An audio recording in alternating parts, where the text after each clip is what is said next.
వివేకానందరెడ్డి హత్య కేసులో ముగ్గురికి ఉచ్చు బిగుస్తోంది. వివేక అనుచరులుగా భావిస్తున్న ఎర్ర గంగిరెడ్డి, పరమేశ్వర్ రెడ్డి, కిరాయి హంతకుడు శేఖర్ రెడ్డిపైనే పోలీసుల అనుమానాలు బలపడుతున్నాయి. తాజాగా జగన్ ముఖ్య అనుచరుడు దేవిరెడ్డి శివశంకర్ రెడ్డిని అదుపులోకి తీసుకుని ప్రశ్నిస్తున్న పోలీసులు 2 రోజుల్లో కొందరు నిందితులను మీడియా ముందు ప్రవేశపెట్టనున్నట్లు తెలుస్తోంది. వైఎస్ వివేకానందరెడ్డి హత్యకు ఆర్థిక లావాదేవీలు, భూ వివాదాలే ప్రధాన కారణంగా భావిస్తున్న ప్రత్యేక దర్యాప్తు బృందం ఆ దిశగా దర్యాప్తు వేగవంతం చేశారు.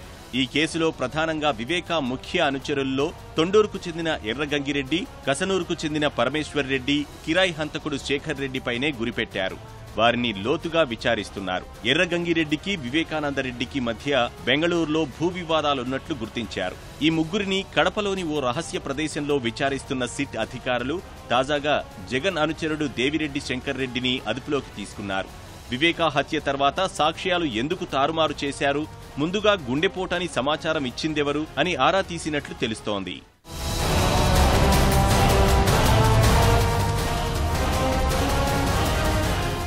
ఇప్పటి వరకు ఈ కేసులో 40 మంది సాక్షులను ప్రశ్నించిన సిట్ బృందం 15 మంది వరకు అనుమానితులను అదుపులోకి తీసుకుంది.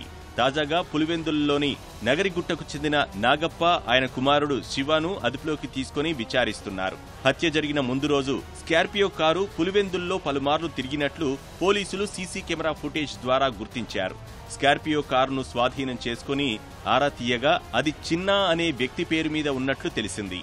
చిన్నాను విచారించగా స్కార్పియోను కిరాయి హంతకుడు శేఖర్ రెడ్డి వాడినట్లు పోలీసులు గుర్తించారు. ఇవాళ కూడా మరికొందరిని ప్రశ్నించి 2 రోజుల్లో కొందరు నిందితులను మీడియా ముందుకు తీసుకురానున్నట్లు తెలుస్తోంది.